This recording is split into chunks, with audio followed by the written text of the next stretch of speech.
Bismillahirrahmanirrahim. Assalamualaikum warahmatullahi wabarakatuh. Alhamdulillahirabbil alamin. Alhamdulillahilladzi arsala rasulahu bil huda wa dinil haq liyudhhirahu 'ala dini kullih wa kafa billahi shahida. Asyhadu an la ilaha illallah wahdahu la syarikalah wa asyhadu anna Muhammadan abduhu wa rasuluh.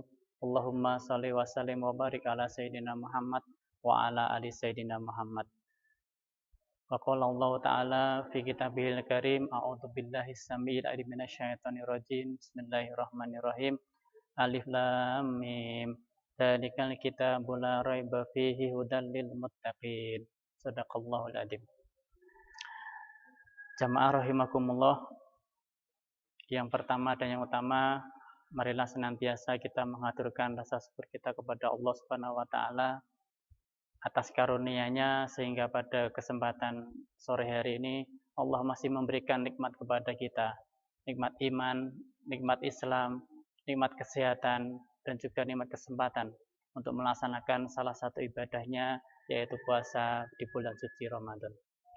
Salam dan salawat semoga senantiasa tercurah kepada junjungan Nabi besar Muhammad Sallallahu Alaihi Wasallam, kepada keluarganya, kepada para sahabatnya, dan kepada para pengikutnya hingga akhir zaman. Mudah-mudahan termasuk kita nanti di yaumil hisab mendapatkan syafaatnya. Amin Allahumma amin.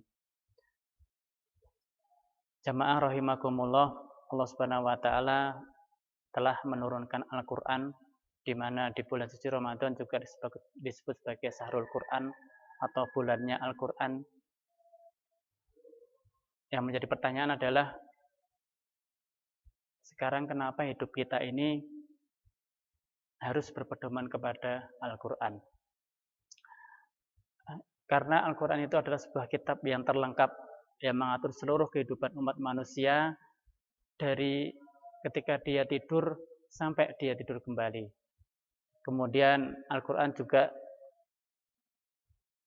mengatur kehidupan umat manusia berhubungan dengan Tuhannya, ataupun kalau kita kenal dengan hablum minallah, bagaimana seorang umat Nabi Muhammad SAW dia berhubungan dengan Allah, bagaimana dia seorang hamba berhubungan dengan Tuhannya.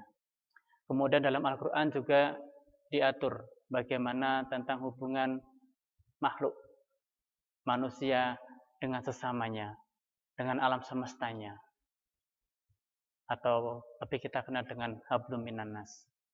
Maka dengan dua hal tadi, hablum minallah dan hablum minannas, maka sangat lengkaplah Al-Qur'an itu untuk menjadi pedoman bagi kita, untuk menjadi tuntunan bagi kita untuk mengikutinya. Karena dalam Al-Qur'an jelas berisi petunjuk-petunjuk untuk kita ikuti, berisi larangan-larangan untuk kita tinggalkan, dan berisi perintah-perintah untuk segera kita kerjakan. Yang manfaatnya adalah insya Allah di dunia wal akhirah, dunia dan akhirat. Sidang jamaah rahimakumullah, orang yang menjadikan Al-Qur'an sebagai pedoman hidup dan sebagai tuntunan hidup, maka dia akan diangkat derajatnya oleh Allah Subhanahu wa taala. Maka dia akan menjadi manusia yang sukses. Maka dia akan menjadi manusia yang mulia di dunia dan juga manusia yang mulia di akhirat. Orang yang menjadikan Al-Qur'an sebagai pedoman hidup, orang yang menjadikan Al-Qur'an sebagai tuntunan hidup, maka dia akan mendapatkan kesuksesan, sukses di dunia dan juga sukses di akhirat. Kebahagiaan di dunia, maka dia akan bahagia lahir dan batin. Dan tentu ketika dia di akhirat, maka Allah sudah menyediakan baginya surga. Hadirin rahimakumullah, kenapa bisa orang yang setiap hari, setiap langkahnya selalu didasarkan pada Al-Qur'an, maka dia akan menjadi orang-orang yang sukses, orang-orang yang mulia? Salah satunya Allah Subhanahu wa taala memberikan bukti bahwa Al-Qur'an sangat spektakuler, bahwa mukjizat Al-Qur'an bagi manusia adalah sesuatu yang sangat besar. Bisa kita lihat dari cara penurunannya. Yang pertama, Allah Subhanahu wa taala memilih satu malam di bulan suci Ramadan, di mana nilainya itu lebih baik daripada 1000 bulan.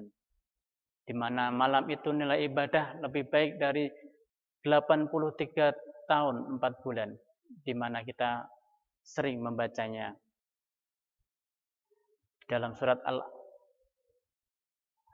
Qadar ya, ayat 1 sampai 5 Allah Subhanahu wa taala berfirman di situ bahwasanya satu malam itu bernilai lebih baik daripada 1000 bulan. Lailatul Qadri khairum min alfisah. Sungguh malam itu lebih baik nilainya daripada 1000 bulan. Maka Al-Quran diturunkan begitu hebatnya di suatu malam bulan Ramadan untuk umat Nabi Muhammad SAW. Karena apa? Karena Rasulullah SAW usianya tidak panjang. Beda dengan nabi-nabi dan rasul terdahulu. Mereka bisa berusia ratusan tahun. Tapi Nabiullah Muhammad SAW cuma berusia 63 tahun. Maka umatnya pun usianya berkisar antara itu. Kurang lebih 63 tahun dan tidak terpaut jauh. Maka Allah Subhanahu wa taala memberikan satu malam kepada umat Nabi Muhammad SAW untuk mengejar ibadah di malam itu nilainya adalah setara dengan 83 tahun. Maka amat sangat Allah Subhanahu wa taala sungguh sangat sayang dengan kita sebagai umat Nabi Muhammad SAW sehingga Allah memberikan satu kesempatan kepada kita untuk beribadah dengan mendapatkan malam Lailatul Qadar yang nilai ibadahnya adalah lebih baik daripada 1000 bulan, lebih baik daripada 83 tahun 4 bulan. Maka sungguh amat rugi ketika Allah memberikan sebuah kesempatan kepada kita, tetapi kita sebagai umat Nabi Muhammad menyia-nyiakan kesempatan tersebut untuk tidak mendapatkannya. Kemudian yang kedua, Al-Quran diturunkan di dua kota suci, yaitu Mekah Al-Mukarramah dan Madinah Al-Munawwarah, di mana dua kota suci ini selalu dirindukan oleh seluruh umat manusia. Padahal kita tahu daerahnya itu daerah yang tandus. Tidak semua tanaman bisa hidup di sana. Tetapi kenapa penduduknya saat ini makmur? Kenapa penduduknya income per kapitanya lebih tinggi daripada para penduduk dunia lainnya? Sungguh kemakmuran menyelimuti Mekah dan Madinah. Itu adalah bukti bahwa Allah memilih tempat yang sangat bagus, yaitu Mekah dan Madinah, untuk menurunkan Al-Quran, untuk memberikan petunjuk kepada manusia melalui Al-Quran. Maka Al-Quran diturunkan di dua kota suci tersebut, Mekah dan Madinah. Dan kita ketahui saat ini kalau diperbandingkan harga tanah di Mekah dan Madinah itu sangat mahal. Ada yang tanahnya 1 meter itu 1 meter dihargai 4 miliar. Itu mungkin tanah yang tertinggi nilainya di dunia. Ya. Masya Allah, 1 meter 4 miliar. Ya, itu karena Allah Subhanahu wa taala dia memilih satu tempat yang sangat mustajab, yaitu Mekah dan Madinah. Mudah-mudahan hadirin sekalian semuanya nanti kita diberikan kesempatan oleh Allah Subhanahu wa taala untuk mengunjungi dua tempat tersebut, yaitu Mekah Al-Mukarramah dan Madinah Al-Munawwarah. Amin Allahumma amin. Kemudian yang ketiga, Al-Quran diturunkan kepada manusia pilihan, manusia agung, Rasulullah SAW, orang yang maksum, yang terpelihara dari kesalahan, di mana Rasulullah kita ketahui dipilih oleh Allah Subhanahu wa taala di antara orang-orang Jazirah Arab untuk menerima wahyu. Bagaimana beliau disucikan, bagaimana beliau kemudian menjalani perjalanan dakwah di sebuah masyarakat yang dikenal dengan masyarakat jahiliyah. Tetapi dalam perjalanannya beliau berhasil mengubah masyarakat jahiliyah menjadi masyarakat yang beradab, menjadi masyarakat yang berperadaban tinggi, bahkan mengalahkan dua peradaban sebelumnya, yaitu Persia dan Romawi. Untuk itu Allah Subhanahu wa taala memang sudah memilih Rasulullah SAW untuk menurunkan Al-Quran sehingga menjadi petunjuk bagi umat manusia untuk mencapai peradaban, untuk mencapai umat manusia menjadi sebaik-baik umat. Maka kita sebagai orang yang selalu berikrar mengikuti Rasulullah SAW, maka sudah sepantasnya bahwasanya apa yang Allah turunkan melalui Jibril kepada Nabiullah Muhammad SAW, maka kita harus mengikutinya, yaitu petunjuk-petunjuk Al-Quran.